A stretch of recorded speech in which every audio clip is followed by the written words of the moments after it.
3 months ago, on the Friday before spring break at 1:40 p.m., my dad passed away in a car accident. A man ran a red light and T-boned his car. It all happened in a part of town 2 hours away from our family home, where he and my mom lived. Strangely enough, it was only 20 minutes from my college campus. When I received the heartbreaking news of his death, I was surprised that the accident occurred so close to my school. My mind raced with questions. Was he planning to surprise me at school? The thought lingered because he had only visited my campus once before, and that was when I was moving into an apartment with my girlfriend near the campus. As I tried to make sense of it all, my mom shared with me that my dad had planned to drive to another state for a work function and wouldn't be back until Monday. I had no knowledge of this plan as I wasn't heading home for spring break. My friends and I had exciting plans for a 3-day concert, and I had even hoped my girlfriend would join us. However, she had already made plans with her family for spring break, and at the time, it felt completely believable. The pieces of the puzzle surrounding my dad's last moments started to form a picture that left me with a mix of sadness and confusion. My dad, at 51 years old, and I shared a typical father-son relationship. I'm the middle child at 20 among my 2 siblings. Just like any family, we had our moments. My girlfriend, also 20, shared my age. The tragedy hit hard and my mom was inconsolable. I found myself having to gather his belongings from the damaged car lot where his vehicle had been towed. What cut the deepest was witnessing the bloodstains on his car, unmistakably his. The visual reminder of his bodily fluids left an indescribable ache in my heart. It made the reality of his absence painfully tangible, and the thought that those marks were a part of him, now forever imprinted on that vehicle, weighed heavily on my emotions. Both my girlfriend and I had to abandon our college lives to return home. She didn't have to make that sacrifice, especially considering her pre-planned spring break with her family. Yet she chose to cancel those plans and be by my side. Her emotional turmoil surpassed even mine. I'd catch her in the room trying to conceal her tears, and it struck me deeply. At first, I wondered if she did it to discourage my own grief. However, our history ran deep. We had been dating since we were 17, and our families knew and supported our relationship, believing we were positive influences on each other. The fact that she was shedding tears alongside me served as a testament to the bond we shared. During my dad's funeral, which took place 2 weeks after his tragic passing, my girlfriend's mourning was profound. It was as if she had seamlessly become one of my siblings, sharing in the grief and loss. The somber atmosphere of the funeral seemed to draw us even closer as we navigated the emotional turmoil together. However, as the weeks unfolded, a new set of challenges arose. My girlfriend seemed caught in a perpetual state of mourning. Her eyes were consistently swollen and tears flowed ceaselessly. It became increasingly apparent that something deeper was troubling her.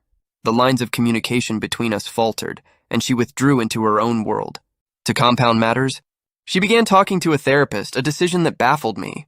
I questioned whether her reaction was usual for someone grieving or if there was more to the story. I couldn't understand why she was struggling so intensely, especially after the funeral had passed.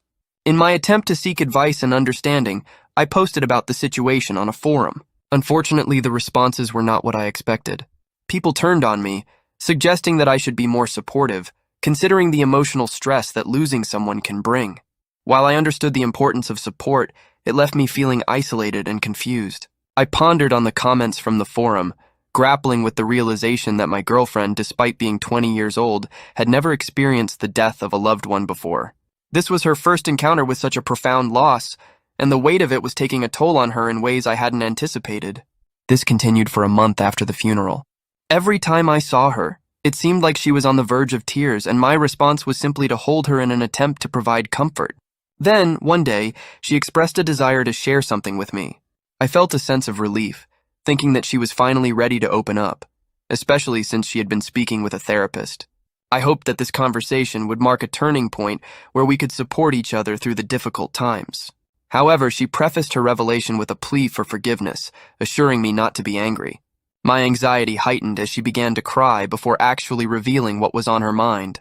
I braced myself for whatever she was about to disclose, realizing that it must be significant for her to approach the conversation in this manner. Finally, she started to speak, admitting that she had not planned on going to spring break with her family, as she had previously told me. My initial shock at this revelation was only surpassed by the unexpected twist that followed. She confessed to lying about her plans and dropped a bombshell. She had planned on going on spring break with my dad. The weight of her words hit me, and my mind swirled with a multitude of questions. Why would she lie about her whereabouts and companions during spring break? And most importantly, how could she plan on going to spring break with my dad? The revelation left me stunned, grappling with a mix of emotions and an overwhelming need for answers. I stood there in shock, unable to connect the dots as my girlfriend revealed that my dad had booked a flight to Cancun with her. The words hit me like a tidal wave, and she continued to express her love for both me and my dad. I couldn't comprehend what I was hearing. In that moment, I instinctively pushed her away, my mind freezing with disbelief. As the pieces of the puzzle fell into place, the realization struck me like a lightning bolt.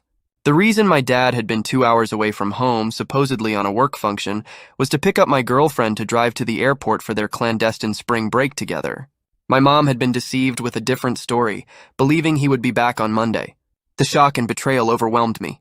My girlfriend confessed that the guilt had eaten away at her, and she believed her presence with my dad had caused the car accident, viewing it as a form of divine punishment. I sat on the bed, stunned. Never in my wildest dreams did I imagine that my girlfriend, who I considered my first and only love, would cheat on me, let alone with my own father. The revelation of their affair left me shattered. We had shared so many firsts together, and now I was learning that she had been involved with my dad as well. After a prolonged period of silence, she began to plead with me, urging me to say something, to express my anger, and even encouraging me to hit her. My mind was a whirlwind of emotions, but I couldn't ignore the thought of how this revelation would devastate my mom and siblings. I struggled to find the right words to describe this unimaginable betrayal. It felt like I was losing my dad all over again, and the thought of my mom's potential devastation seemed insurmountable. I had always believed in my parents' deep love for each other. Despite the occasional arguments, they rarely fought, consistently exchanged I love yous and shared kisses. Their relationship had been a beacon of hope for me, and now that image was shattered. Once the initial shock subsided, I managed to ask my girlfriend how long the affair had been going on. Her response, 2 years, hit me like a punch to the gut. It meant that for about a year after we began our intimate relationship, she had been involved with both me and my dad. The devastation I felt was indescribable. The foundation of trust that I had built with her had crumbled, leaving me in a state of emotional chaos. As the shock gave way to anger, I found myself furious with both her and my late father. I couldn't fathom the betrayal from someone I loved and trusted, and the realization that my dad had been a part of this betrayal added another layer of anguish. In an attempt to distance myself and process the overwhelming emotions, I told my girlfriend that I needed some time away. I informed her that when I returned, she should no longer be at our apartment. Given that most of the belongings were mine, she managed to gather her things before I returned the following day. The once shared space now felt empty and haunted by the echoes of a broken trust that I never saw coming. Alone in the park, I grappled with the unexpected loneliness that consumed me. Never in my wildest dreams had I suspected that my dad and my girlfriend, two people I loved dearly, would betray the ones they claimed to love without remorse. The world felt cruel, and the weight of the betrayal pressed heavily on my shoulders. At times, the thought of not being alive seemed like a preferable alternative. Upon returning to the apartment and finding it emptier than before, the sense of isolation deepened. I wished for a reality where this unimaginable betrayal had never occurred. As I contemplated my next steps, the question of whether to disclose this heart-wrenching truth to my family loomed over me. After careful consideration, I decided to keep the painful secret to myself. Writing down the pros and cons, I concluded that revealing the affair would only spread the cancerous pain my dad had caused. While part of me questioned the decision, I believed it was for the best. The betrayal was an unforgivable sin, and disclosing it would only inflict more wounds upon the living. Though my family knew about our breakup, my ex-girlfriend and I agreed to keep the details private. We had become each other's silent accomplices, burying the truth beneath layers of secrecy. Doubt lingered in my mind, but I reached out to Reddit seeking opinions on whether I had made the right decision.